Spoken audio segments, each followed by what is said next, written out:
A paz do Senhor Jesus Cristo, que Deus abençoe a você e a sua família. Estamos aqui para começar mais uma lição da Escola Dominical e nesta oportunidade, meus irmãos, nós vamos comentar a lição de número 6, cujo tema é a teologia de Elifaz.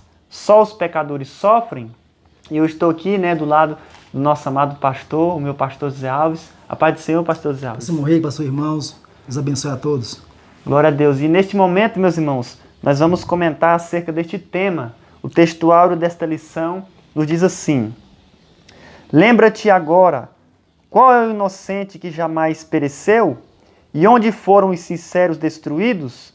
Segundo eu tenho visto, os que lavram iniquidade e semeiam o mal, cegam isso mesmo. Jó, capítulo 4, versículos 7 e 8.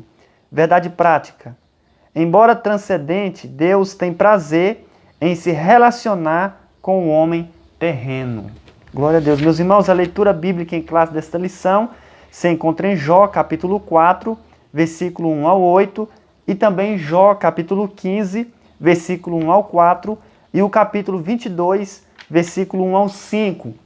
Não vamos ler aqui para ganharmos tempo, mas com certeza você deve ler aí na sua casa.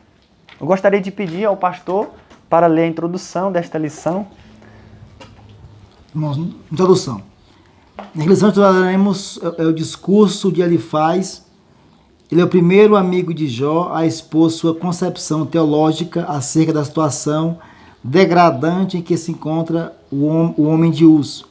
Nesse sentido, veremos que, para Elifaz, a justiça retributiva é certa, ou seja, só os pecadores sofrem e os justos não passam por reveses. Para ele, Jó contrariou esse ensinamento, atacou a forma religiosa de pensar e, portanto, feriu a ortodoxia que deveria guardar.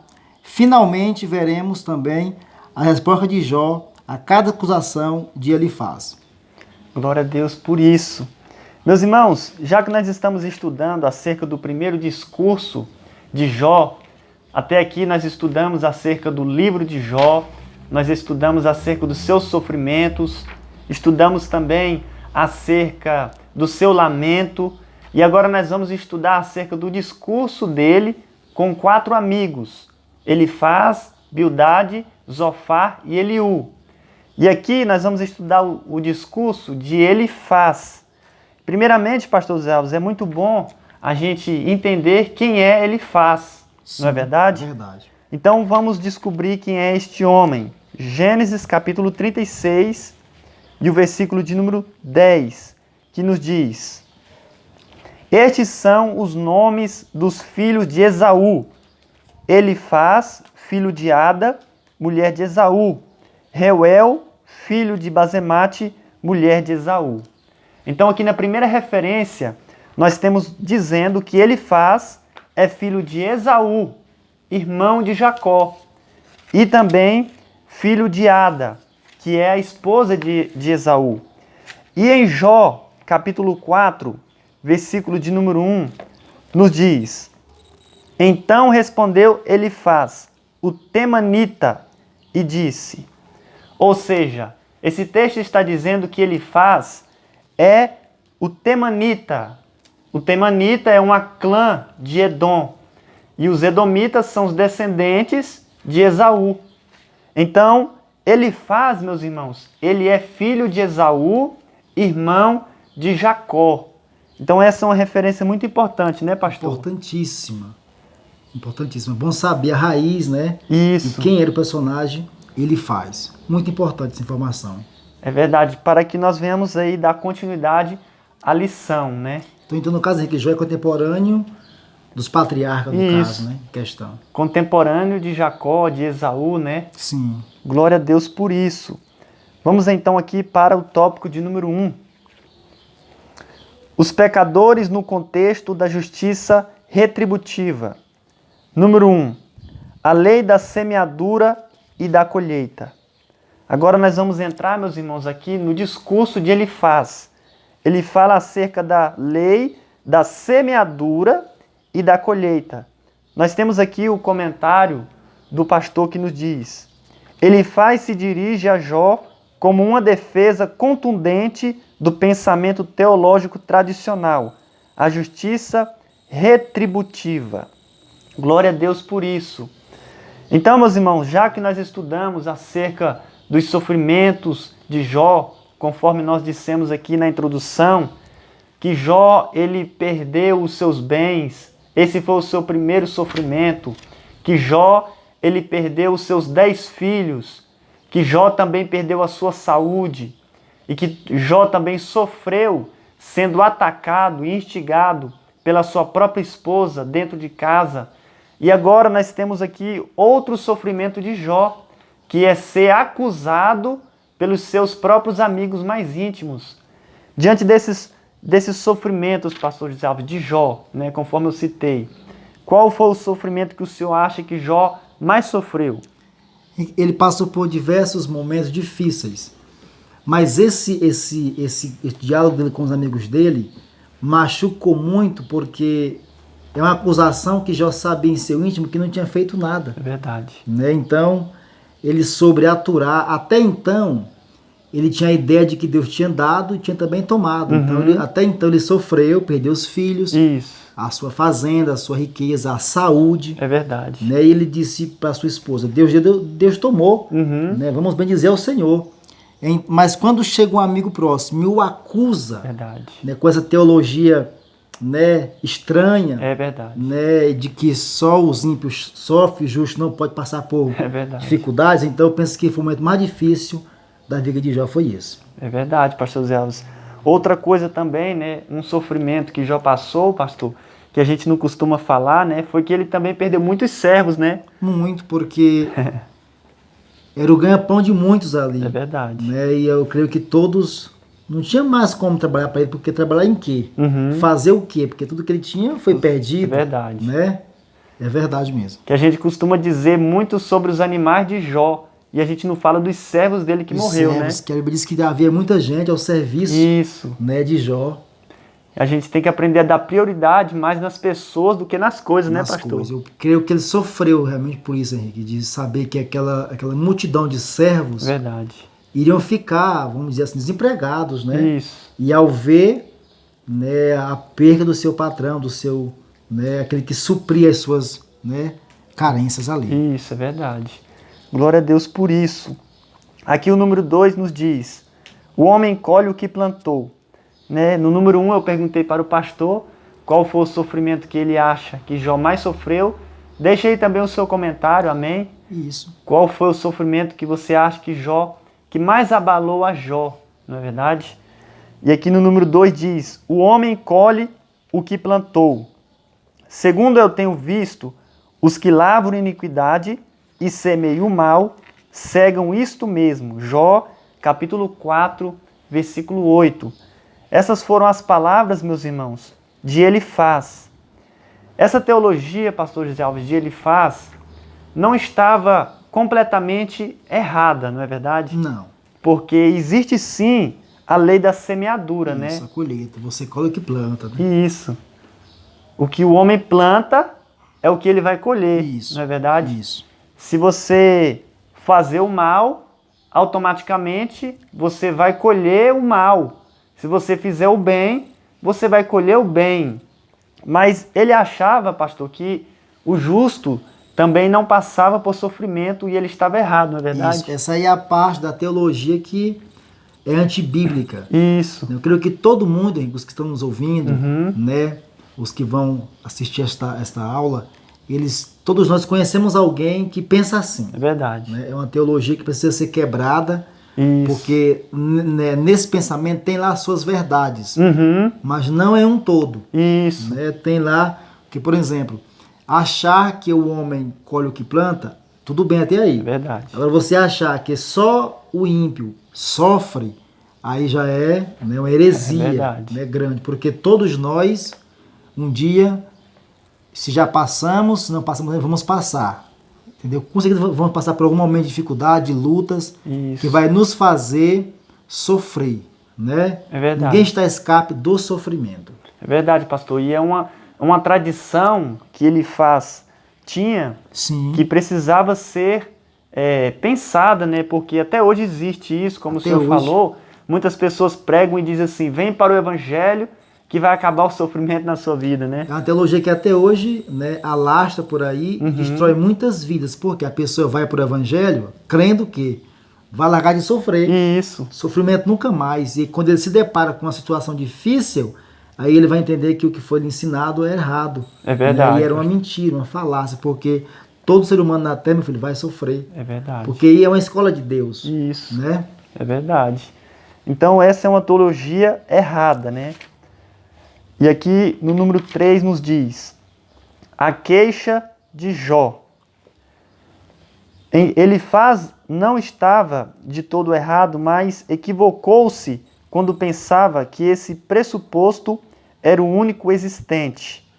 Ou seja, pastor, o único erro de Elifaz foi achar que essa era a única alternativa, né? Sim. Que tudo o que Jó estava passando era por causa do pecado. Então, aquele homem estava acusando Jó de ser um pecador, de ser um homem que fez alguma coisa de errado, né?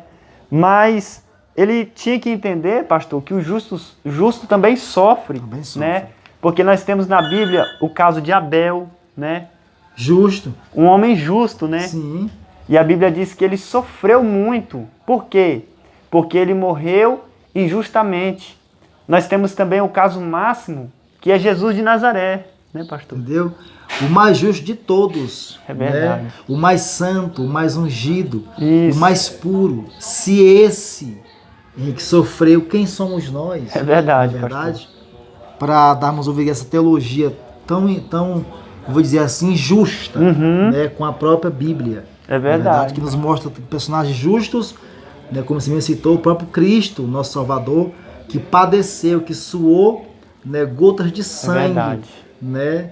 E ele venceu, mas tudo isso Deus usou, contribuiu, né, para nossa salvação. É verdade, pastor. Então nós temos aí inúmeros personagens bíblicos que sofreram É verdade. e que eram justos, né, pastor? É verdade. Como Estevão também morreu injustamente e tantos outros. Então, trazendo para os dias de hoje, pastor, nós entendemos que quando a gente vê um cristão sofrendo ou passando por alguma dificuldade, nós não podemos o julgar porque nós não conhecemos, né, o todo, como todo, Deus conhece. exatamente. Né? Nós conhecemos só por partes, né? É verdade. Se nós formos sentenciar e dizer o porquê do que ele sofre, do que ela sofre, vamos estar nos comparando a Elifaz. Isso. Né? E às vezes a gente não conhece. Não vamos descartar que, embora possa ser, É verdade. né, consequência de um pecado Isso. oculto, algo que não foi confessado, e etc. Mas nem sempre é. Nem sempre. Por mais que eu possa deduzir que seja, eu não posso afirmar, porque eu não sei. Às vezes é um justo que Deus está aprovando para aprovar, né, somente. É verdade. Né? Glória a Deus por isso, meus irmãos. Vamos aqui para o tópico de número 2. Os pecadores no contexto da tradição religiosa. Esse negócio de tradição é muito complicado, né, pastor? Porque a gente tem pessoas que nasceu naquela tradição, aprendeu daquela forma. Aprendeu, né? E está tão enraizado que ela, mesmo sabendo da verdade, não quer aceitar a verdade, né? E que eu penso que muitos irmãos, pode até escrever aí nos comentários, né? Quantas pessoas não já foram machucados por isso? Isso. Porém, uma prova que passaram, foram julgados, entendeu? E você vai até ouvir o que já ouviu. Isso, né? Isso é pecado. É verdade. Então é uma tradição que ela vem se arrastando, caminhando e cada vez mais tomando força, né, no meio cristão. É uma tradição que precisamos repensar. É verdade, né? Pastor. Glória a Deus por isso. O número 1 diz: ortodoxia engessada. Aqui o comentarista desta lição nos diz: e tu tens feito vão temor e diminuis os rogos diante de Deus. Jó capítulo 15, versículo 4. São palavras de Elifaz. Assim, se Jó estivesse certo, a religião tradicional que sempre ensinou a prosperidade dos bons e o sofrimento dos maus estaria errada. Então esta era a tradição. A tradição, meus irmãos, naqueles dias, dizia que os bons sempre vão prosperar e os maus sempre vão ir a ruínas. né, sempre vão ir de mal a pior. Isso é o que dizia a tradição oriental daqueles dias. E Jó estava indo na contramão, porque ele teve ali o seu discurso, a sua queixa, e ele dizia que o que estava acontecendo com ele não era pecado. Porque se tem uma pessoa que conhece a gente mesmo, somos nós mesmos, né, pastor? Nós mesmos. Por isso que a Bíblia diz que examine-se o homem a si mesmo. Porque só você examinando a si mesmo, você vai saber realmente o que se passa na sua vida, né? É verdade. Então Jó sabia que ele não tinha uma vida pecaminosa. É claro que ele era pecador, porque todo homem é pecador, né? Mas ele não tinha um pecado oculto, como Elifaz dizia. Jó, ele ajudava as pessoas. Jó, a Bíblia diz que ele era as pernas do coxo, os olhos do cego. Ou seja, ele ajudava as pessoas, né, pastor? Sim. Então ele era um homem bom. Então logo essa teologia de Elifaz não estava certo. Era uma ortodoxia engessada, né? Não aplicava-se na vida de Jó. Isso, Né? Era uma aplicação na vida de Jó, mas de forma injusta. de forma injusta, né? Né? Uma tradição que Jó ia contrário a ela. Uhum. Né? É Mesmo vivendo no contexto dela, a sua vida não condizia com aquilo, que ele era um homem justo, sofrendo. Eu posso imaginar a dor de Jó. É verdade. Né? Ao ouvir o discurso de Elifaz, as suas acusações, Uhum. que quem sabe não tinha nem intenção e vivia nesse contexto, nessa tradição, É verdade. né? Mas que realmente de forma injusta ele tenta aplicar essa teologia na vida de Jó, que não cabia, não servia, né? Não condizia com a vida que Jó levava de justiça, É né? verdade. De homem bom. Glória a Deus, pastor. E esse discurso é muito interessante, né, pastor? Porque quando a gente está bem, a gente é rodeado de muitos amigos, né? Sim, E Jó, ele era rodeado de muitos amigos. E agora, quando ele está passando por essa prova tão grande, o que sobrou para ele foram apenas 4 amigos. E esses 4 amigos, de princípio, ficaram ali estupefatos pelaquela situação durante 7 dias e 7 noites, né, pastor? Estavam ali contemplando. Jó começou a se lamentar no capítulo 3 e depois no capítulo 4 eles começaram a falar. É interessante, pastor, que Jó ele estava precisando de uma palavra de conforto, né? De uma palavra de consolo. E os seus 4 amigos mais íntimos veio ali para lhe acusar, né? sim. Foi quase que um velório, porque era o, verdade. era o dia de luto da época, né? Aham, Que era esse dia de luto da época que eles viviam. exatamente. Então, para os amigos de Jó, Jó tava, tipo, tinha morrido, vamos dizer assim, né? Por perder os bens. Uhum, Né? Então, eles ficaram indignados em ver a situação e mesmo assim aplicar em Jó essa teologia, isso. né? É muito contraste para a vida que ele levava. Um homem que era rodeado de amigos, É verdade. sua casa sempre cheia de pessoas, agora resta 4 amigos para lhe acusar. Talvez em busca de tentar ajudar, Uhum. mas de forma errada. É verdade. Né? E esses amigos, pastor, vieram de longe, né? De longe. A Bíblia diz que eles vieram de muito longe. Aqui no número 2 nos diz: uma ameaça à tradição religiosa. Segundo Elifaz, ainda que fossem homem sábio, Jó não era mais sábio nem mais antigo do que o dogma que ele estava negando. Ou seja, meus irmãos, o que Jó estava falando estava indo na contramão do dogma, da tradição, daquela cultura, daquele povo. Porque a tradição em si, ela não é ruim. Existem tradições que são boas, Sim. né, pastor? Bons costumes, né? Mas a tradição que vai na contramão da palavra de Deus, aí ela é um perigo muito grande para as nossas vidas. E quando Jó, pastor, ele se queixa, ele estava indo contra as tradições religiosas daqueles dias que Elifaz acreditava. Então, para Elifaz, aquilo foi algo terrível, né? Porque existem tradições hoje também, né, pastor? Até mesmo Sim. nas igrejas, né? Que são muito perigosas, né? Perigosíssimas. Porque vão de encontro contra a palavra de Deus. É verdade. Né? Não tem base na palavra. Né? Porque a nossa regra de fé e conduta, né, e modelo de vida é a Bíblia. É verdade, Né? pastor. Por mais que pareça ser boa a tradição, se vai de encontro à palavra, não pode prevalecer, nem permanecer. É no verdade, ambiente. pastor. Então nós devemos tomar cuidado com esse ponto, né? Muito cuidado. São muitas, meu filho, as tradições, Uhum. muitas, Verdade. né? Algumas até pagãs, É, né? Que isso. traz para nas igrejas. Ou que nós herdamos, né? Herdamos e aí do mundo que vivíamos, Isso. né? E ao nos converter a Cristo, a gente traz, né, com a gente aquilo. Até deixa por um tempo, mas depois com o andar da carruagem, a gente acaba trazendo, pegando de volta, né, certos costumes, tradições que devemos deixar, né? É verdade. Glória a Deus. O número 3 nos diz: um defensor celeste. Quando Jó estava ali falando, meus irmãos, na verdade Jó estava profetizando, né? Liberando ali uma palavra profética. Veja o que ele diz no versículo de número 18 do capítulo 16. Ele quer um defensor que interceda por ele no céu. O patriarca se expressa em linguagem poética, mas sua mensagem é profética.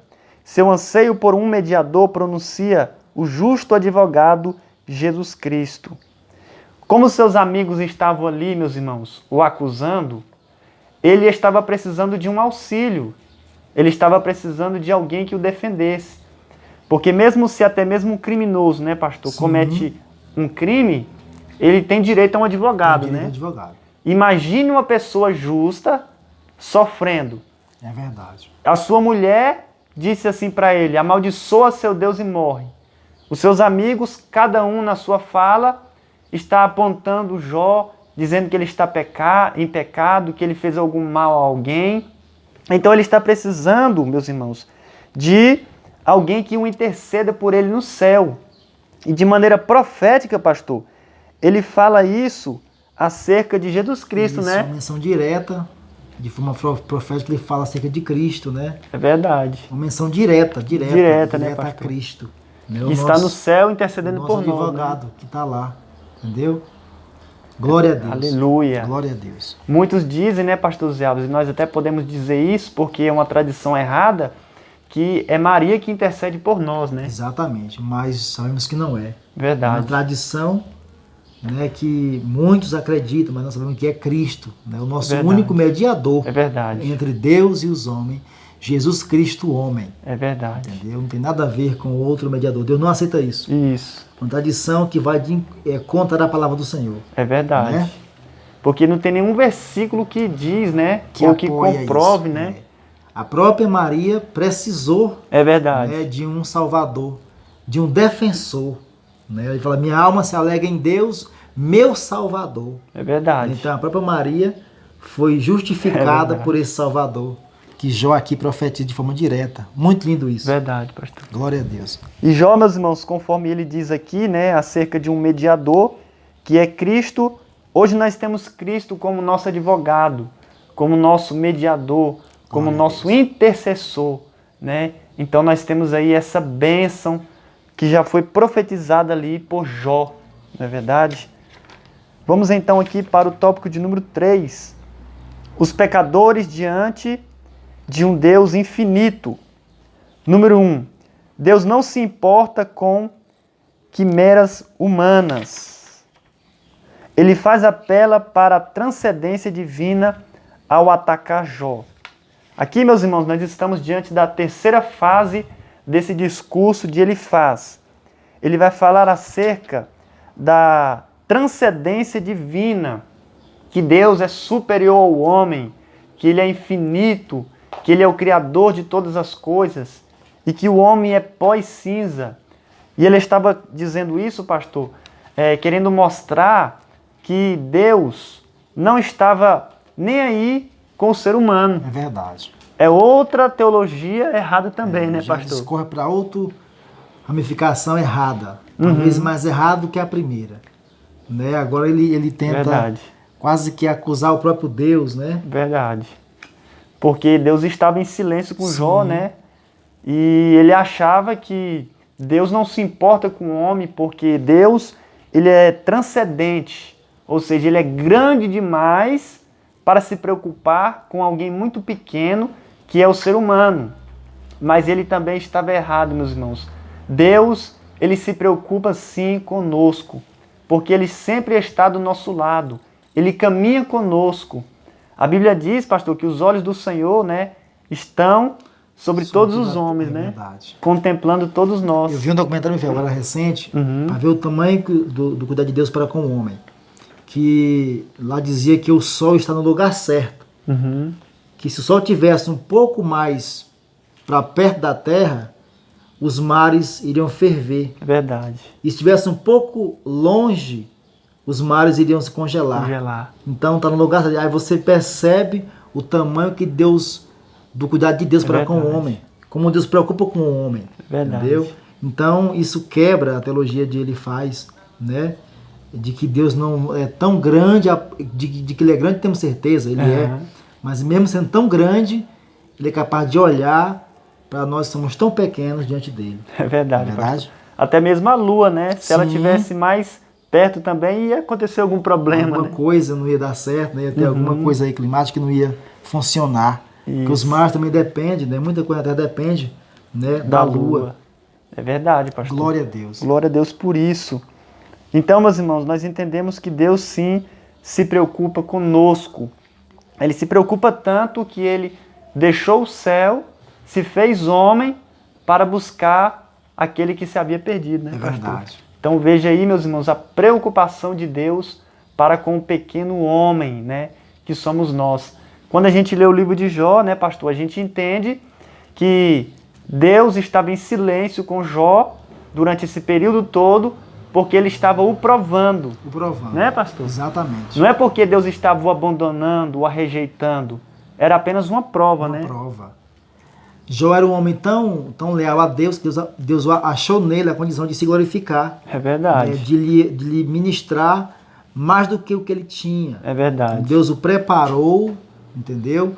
Para que ele pudesse administrar mais do que o que ele já tinha. Então, com o que ele já tinha, ele era um homem fiel. Então, Deus achou por bem lhe dar mais. Isso. Né? Então, para isso, teve que o preparar. Né? Então, a prova, às vezes, é isso. Né? A gente sofre, passa por dificuldade, mas é Deus nos preparando para termos mais do que já tínhamos. É verdade. Não é verdade? Deus é sábio, Ele sabe como nos tratar a cada um. Glória a Deus. Vamos aqui, meus irmãos, então, para o número 2. Deus caminha com os homens. Aqui no meio, eu achei um comentário muito importante que nos diz assim: Jó está consciente que esse Deus, embora grande, também caminha com os homens. Jó capítulo 23, versículo de número 10. Pastor, Deus ele se preocupa tanto conosco, né, que a Bíblia diz que Ele habita em nós, né? Habita em nós. Então veja a preocupação de Deus conosco, não é verdade? Somos casa, né? Morada. Isso. Então dá para você perceber a importância do que o homem é para Deus. A importância, né? A ponto dele permitir que seu espírito more nesse homem. Isso, né? é verdade. Glória a Deus. Isso quer dizer que Ele caminha conosco, Caminha né? conosco. Se Ele está em nós, quando a gente caminha, Ele caminha conosco. Quebrando aí, meus irmãos, esse pensamento, né? Porque tem muitas pessoas que se rebaixam demais, né? Mas também nós não podemos se exaltar, né? Acima do que é permitido. Isso. Né? Mas também nunca se desprezar. É verdade. Né? Achar que Deus abandonou. Isso. Né? E Deus nunca fez isso, nunca fará. Entendeu?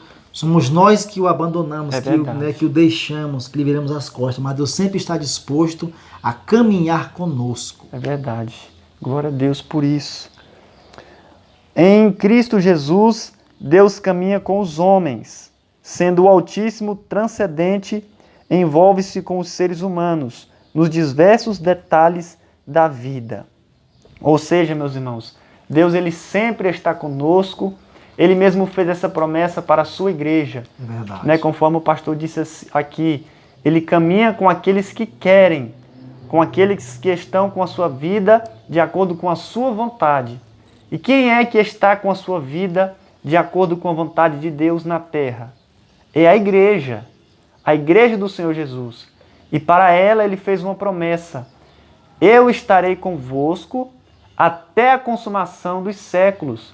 Ou seja, até o arrebatamento da igreja, pastor, que nós não sabemos quando será, o Espírito Santo vai estar conosco. Conosco. Né? Exatamente. E depois do arrebatamento, nós estaremos com Deus eternamente. Eternamente. Né? Para todo sempre. Glória a Deus por isso. Então, veja como Deus se importa conosco. Deus se importa com Jó, de tal forma que ele mudou ali o quadro de Jó. Não é verdade, pastor? Verdade. E isso nos faz ficar alegre, meu filho, nos alegrar com isso. Porque em saber que Deus está conosco, mesmo em meio às lutas, por mais que alguém venha te dizer que o que você passa agora é pecado, e você se conhece e sabe que não é, tenha certeza, Deus está caminhando com você. Aleluia. Não importa a sua luta, a tua dificuldade, não importa. O que importa é que Deus vai te fazer passar por isso e vai te acrescentar tudo em dobro. Porque sofrimento é para isso, para te preparar para coisas maiores. No teu ministério, na tua família, no teu trabalho, onde quer que seja. Deus quer caminhar contigo. É verdade, glória a Deus por isso. É isso, meus irmãos, nós vamos ficando por aqui. Que Deus continue abençoando a todos vocês, né? Se você gostou deste vídeo, se inscreva em nosso canal, deixe aí também o seu like. O meu pastor também tem um canal no YouTube, eu vou deixar aqui a descrição para você entrar lá e também se inscrever, onde ele posta estudos também, pregação da palavra de Deus. Amém? Deus abençoe, um forte abraço, em nome de Jesus.